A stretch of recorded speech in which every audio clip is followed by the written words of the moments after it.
The 2024 tight end rankings and all the other positions are now up as well. So like, subscribe, and let's go. Starting off with Travis Kelce, because I am sure that'll have the most questions. He is my tight end 4. He's the current ADP tight end 1.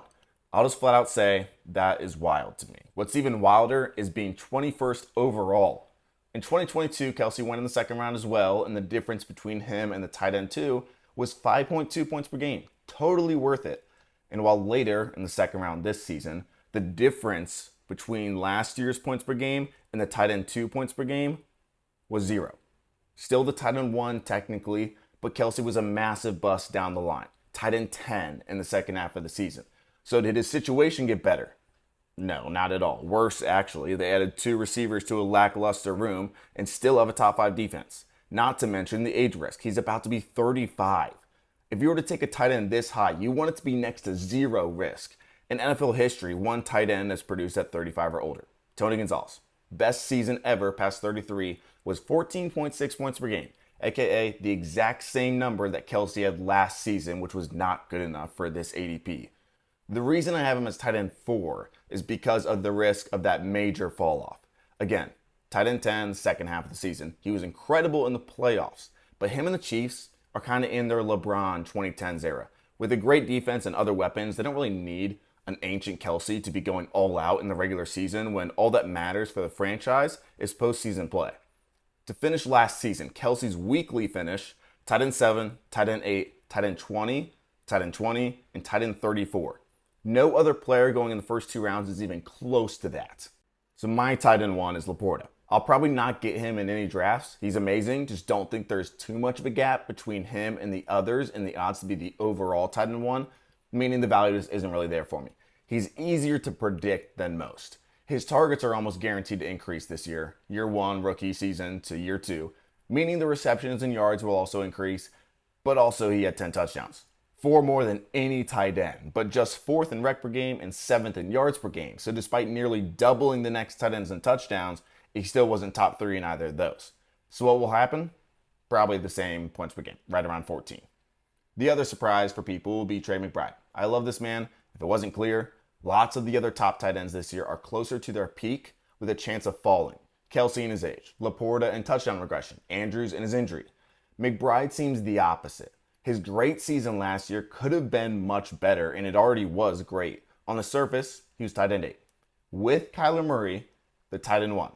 Targets, tight end 1. And yet he was that dominant overall tight end 1 to end the season without scoring touchdowns. He's played 33 games and he has 4 touchdowns. The lowest points from touchdowns of any tight end 1. That'll turn around with his volume. Yes, they bring in Marr, but they also lose Marquise Brown. They don't have much else, and they have the 32nd ranked defense. So an incredible floor with a ceiling. Kelce's going 21st, Laporta 26, McBride going at 50. And now to the aforementioned Andrews. He did break his leg, but unlike others with the same injury, he came back quickly to play, at least a little bit. He got 18 snaps in the playoffs. That was 8 months ago, so he should be okay. With that said, he was tight end 1 in points per snap. The offensive coordinator, Todd Monken, loves tight ends. It was his first year last year. So if you're a college football fan and remember Georgia just recruiting 5-star tight end after 5-star tight end, yeah, that was him, getting and using guys like Brock Bowers. He showed that in a brief season with Andrews, and nothing in the Ravens passing attack has really changed much. To wrap up this top 5, you get Dalton Kincaid. It's cliche, but he honestly is more of a slot receiver than a tight end. I think that'll be more in fruition this year. All the Bills receivers are gone. Nearly 90% of receiver targets up for grabs. First round tight ends are rare. It's okay that he didn't dominate year 1. Rookie tight ends rarely do. There's like 7 guys this season that could be the overall tight end 1, I think, and he is one of them. And I'll say it. Pitts is included in that too. I get the hate, but sometimes people let fantasy decide if a player is good or not. I saw a tweet the other day, oh my gosh, saying that Kyle Pitts is actually just not a good football player maybe. He was taken 4th overall, and people acted like he busted year 1. He literally set the rookie record for yards, the most tight end rookie yards in NFL history by over 100. It wasn't even close. But yeah, obviously he sucks because he's had the worst quarterback in the NFL for 2 straight seasons and dealt with an injury. But he's not good at football. I know it's hard, but don't draft with the past. Draft with the present. His ADP last year was tight end 6 with a horrible situation. You shouldn't have drafted him. He has since added a top 10 quarterback for fantasy purposes, a great fit, I might add, considering his tight end and downfield passing history for Kirk Cousins, new coaches, healthy, and another crucial year of experience giving his position as a tight end, and his ADP has dropped. Last year, he was not a good draft pick, even before hindsight, but it is nowhere close to the same situation right now. Kittle is tough. He will be the number one tight end in efficiency. That's not a hot take. It just happens every single year. He had 11 yards per target last season. The next tight end was 8. That's insane. That's 38% better than any tight end in the league. His problem is the volume. San Fran is bottom 5 in passing volume, and he's one of 4 elite weapons. If Ayuk is gone, this changes massively. Because he's so efficient in this offense, the volume is extremely valuable. First in points per target. So if you had one of Ayuk's hypothetical 6 vacated targets, he would have been the tight end 1 last year. If Ayuk leaves, he would move into my top 3 easily. Bowers is tight end 11 in ADP. Tight end is hard to find upside after the top guys. Bowers has that and more. Non-college football fans, I don't think realize how good he actually is. And I think going to the Raiders allowed the hype to kind of die. So true, situation isn't amazing. But so far, the Raiders are using him at every position but quarterback. Love it. He can be the second option on offense and doesn't need a ton of volume to be a boom.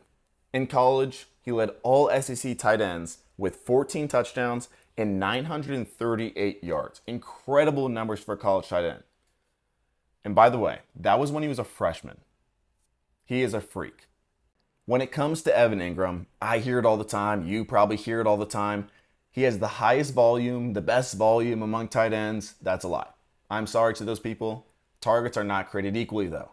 Yes, Engram had 114 of them.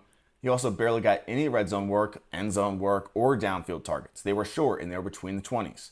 So the result, when I do that valuable volume rank, it spits out as the 8th best volume, despite leading in targets last season, 8th best. He is not expected for positive regression in the touchdown department because his 4 was right at what was expected. He had 6 touchdowns as a rookie. Since 3, 3, 1, 3, 4, 4. He's going to do that again this year. High floor, sure, but it's tough to have high hopes of getting amazing value. In number 10, in a top 10 full of strong opinions for some reason, we got Jake Ferguson, my sweetheart, my top sleeper from last season. If you fade tight end, I think this is your guy. He's not going to be the number 1 overall player. Quick spoiler. But I think he is set up well for a solid and consistent tight end 1 season. He had 102 targets last year, higher than you'd think. Gallup retired. Cook is now just more on his last leg. Pollard is gone. He's the default number 2. And we know how much Dak loves those seam shots. Getting into the next group, this 11 to 15 range, Hawkinson is in a tough spot. I'd be willing to take him in his old quarterback situation off the ACL, but not with Darnold and the other weapons. David Njoku, he just screams fantasy heartbreak. I see a lot of people loving him, mainly because of what we saw last year. It makes sense. The problem is one man, Deshaun Watson. He has never, ever, even when he was good, produced for tight ends. And everyone last year said, well, that's just because he hasn't had one like Njoku. And then he had 11 games with Njoku, and he averaged 8 points. Like 9 of 10 end zone targets that Njoku got last year were Joe Flacco's end zone targets. 90%. And Joe Flacco played 5 games, by the way. He had over 40% of his fantasy points in those 5 games. Freiermuth is a guy that I can totally see being that sneaky tight end 1 this season. He was 2 seasons ago. And although Arthur Smith is there, he could benefit from the offense. I know we think Smith, bad for tight ends, but the Falcons were first in tight end target share last year. That wasn't the problem. The problem is it's a low passing volume offense, and it was split between 2 guys. I think Freiermuth, being with just Connor Hayward, can be that low-end tight end 1 unless, Arthur Smith falls in love with Connor Hayward for some reason, which wouldn't be shocking. Schultz is more simple. High floor, low ceiling, just so many weapons, and Stroud is that downfield dealer not too often looking for Schultz on a consistent basis. And Musgrave, so much unknown, but dominated the snaps over Tucker Kraft when it mattered, and is a high drafted tight end and a good offense. So nice sleeper potential for sure. And then we get into this range. It's just grasping for air. Goddard is just extreme Dalton Schultz. He already has not been a main target in the red zone, which is the tight end's biggest opportunity. They have Hurts down there, add Saquon, 2 incredible receivers. There just isn't room. A better NFL player than fantasy players, I like to say. Similar with Kmet, just no upside in an offense with 3 stud wideouts. Waldron's offense isn't really made for the tight end, and he's not a star level talent. Taysom is impossible to know when to start, when to sit, but he can still be a little bit valuable. Likely is behind Andrews, obviously. Still has value in a 2 tight end offense with that weird handcuff tight end potential. He's a tight end 1 in any game that Andrew misses. In our last 5, these guys are basically all well above ADP for me because at this point, nobody's getting drafted. And yeah, maybe some have a better chance of being the tight end 20, but these are the ones with actual upside in my opinion. Dulcich, for example. 2 years ago, he's the best rookie tight end. Then last year, he was injured, and now he's forgotten about. And lastly, a guy like Gesicki. Deep leagues, best ball, dynasty stash, that's where it's kind of like, why not? He has tight end 1 history in fantasy, posting back-to-back 700-yard seasons, and then Mike McDaniel came in. The Dolphins' offense is fantasy gold, and I love it. More than anything, more than myself. But the one thing it doesn't do is use the tight end at all. So in Miami, then New England, it was just no shot at putting up significant numbers. Cincy is tailored toward tight end for sure, or not tailored toward tight end, but they lose Boyd and still have a high passing volume offense.